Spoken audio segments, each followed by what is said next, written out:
Dans cette vidéo, je vais vous expliquer comment on crée une zone de chalandise avec le logiciel qui se trouve sur le site internet All Apps. Donc pour démarrer, on va sur Google par exemple et on tape All Apps orthographié comme ceci. Et on clique sur le premier lien qui apparaît, on attend le petit temps de chargement et on arrive sur le site en question, All Apps. Donc on se trouve sur une carte comme ça. Et on va commencer par faire une première manipulation. Il est très important de cliquer ici, en dessous de paramétrage, sur cliquer sur la carte pour définir un point de départ. On fait comme ça. Ici, on va entrer l'adresse de notre entreprise. Nous, on va taper 1 rue Victor Hugo à Mont-de-Marsan, pour l'exemple. Voilà. Ensuite, il ne faut pas oublier de cliquer ici sur le petit point rouge qui arrive en dessous donc, de l'adresse qu'on a tapé. Hop. Et là voilà, ça nous donne donc des latitudes, des coordonnées géographiques exprimées en latitude et longitude. Donc en fait ça va être le point central de notre zone de chalandise. Bon, pour commencer l'exemple, on va faire une zone isochrone. Donc voilà, ici c'est bien sélectionné, type isochrone. Donc isochrone, ça veut dire que notre zone de chalandise sera exprimée en minutes. Voilà, donc on va commencer. Donc on se rend ici, temps de trajet en minutes. Alors avec le logiciel, il faut penser à commencer par la zone tertiaire en premier, pour en fait un souci de lisibilité. Donc pour l'exemple, on va mettre temps de trajet en minutes, donc pour la zone tertiaire, ça sera 30 minutes. On choisit une couleur. Bon, pour changer la couleur, on vient ici, on clique sur le carré, on prend une couleur qui nous intéresse. Voilà. Pour changer la couleur, en fait, il faut se placer ici au niveau du gradient de couleur, maintenir un clic gauche et faire bouger. Voilà. Et après, on sélectionne là où on veut. Donc, pour revenir à l'écran principal, on clique à l'extérieur de ce carré. Voilà. Et on clique sur calculer. Ça charge un petit peu. Voilà, la zone isochrone a été gérée et il faut cliquer sur le OK qui se trouve ici. Voilà. Et là on voit qu'on a notre première zone qui apparaît donc en violet. Voilà. Ensuite on va faire la zone secondaire. On va la mettre à 20 minutes par exemple. Hop. Il faut pas oublier de changer la couleur pour que ça puisse apparaître. On fait pareil. Le petit curseur qu'on déplace. On clique là où ça nous intéresse. Et on fait calculer. Ok. Et voilà, on a la zone secondaire. Et la zone primaire, on va la mettre à 10 minutes. On change la couleur encore une fois, on va la mettre en jaune, hop.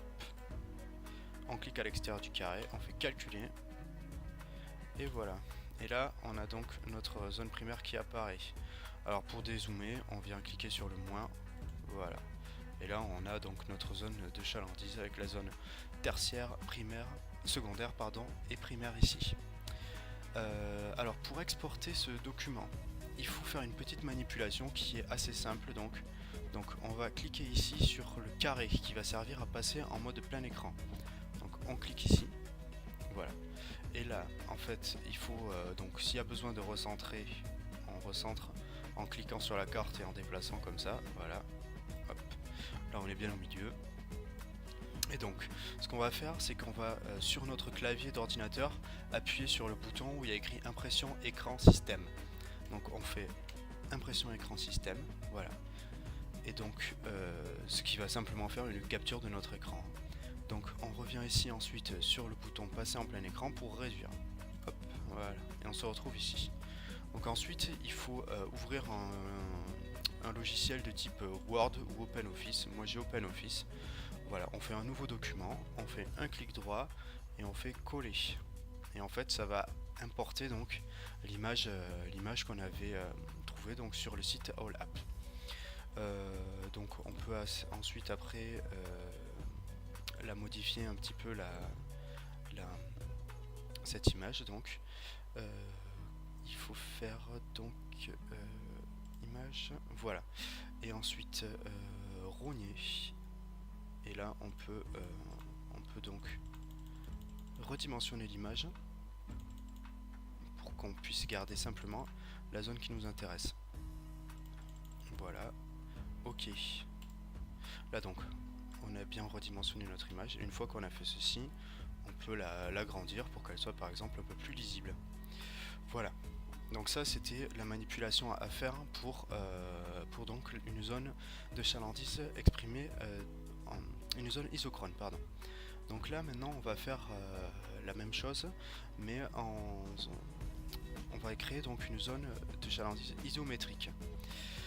Donc on va revenir à notre point de départ. Il faut qu'on efface donc nos données qu'on a déjà inscrites. Donc pour ça, on vient ici, on descend le petit ascenseur et là on voit qu'on a les données qui correspondent à nos 3 zones. Donc il suffit en fait de cliquer sur la croix, supprimer la zone 3, voilà, supprimer la zone 2 et supprimer, pardon, je me suis trompé, et supprimer la zone 1. Voilà. Donc là on se retrouve donc à notre point de départ. On va garder la même adresse pour faire cet exemple. Voilà, on vérifie quand même qu'il y a cliqué sur la carte qui est activée et que les coordonnées sont bien inscrites ici. Si vous n'avez pas les coordonnées, si vous n'avez pas ceci, ça ne fonctionnera pas. Donc voilà, sur le site All Apps, une zone de chalandise isométrique, ils appellent ceci une zone circulaire. Donc il faut maintenant ici cliquer sur circulaire. Voilà.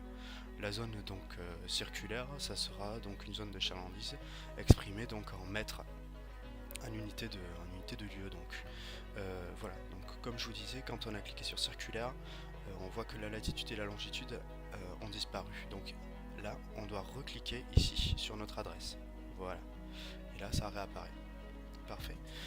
Donc pour cette zone isométrique, on garde le même principe exactement et on n'oublie pas de démarrer par la zone tertiaire.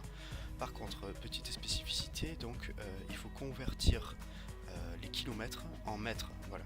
Ici, vous voyez bien, le rayon est en mètres. Donc si par exemple notre zone tertiaire, on veut la mettre à 30 km, il faudra donc faire la conversion en mètres, ce qui nous donnera 30 000. Voilà, c'est ce qu'on fait. Voilà, on va garder la couleur jaune par exemple, et on calcule. La zone circulaire a été générée, ok. Voilà, donc on voit qu'on a la zone tertiaire qui apparaît. On fait pareil pour la zone secondaire, à 20 km, donc on fait la conversion, ça nous donne 20 000. On n'oublie pas de changer la couleur. Calculer. Et la zone primaire, à 10 km, 10 000 mètres. Couleur, on va mettre rouge. Calculer. Voilà, on dézoome, on a donc notre zone isométrique qui est apparue. Et pareil, pour exporter, on fait la même manipulation, passer en mode plein écran. On peut même zoomer un petit peu pour se rapprocher de notre zone. On fait impression écran sur notre clavier, on revient, on repart dans notre logiciel de texte. Voilà. Et donc là par exemple, on n'a qu'à supprimer celui-ci. Hop, clic droit, coller, pardon.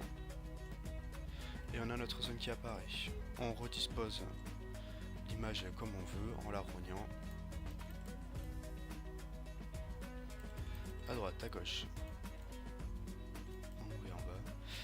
Voilà, et on peut l'agrandir et s'en servir dans les documents que l'on souhaite. Je vous remercie, au revoir.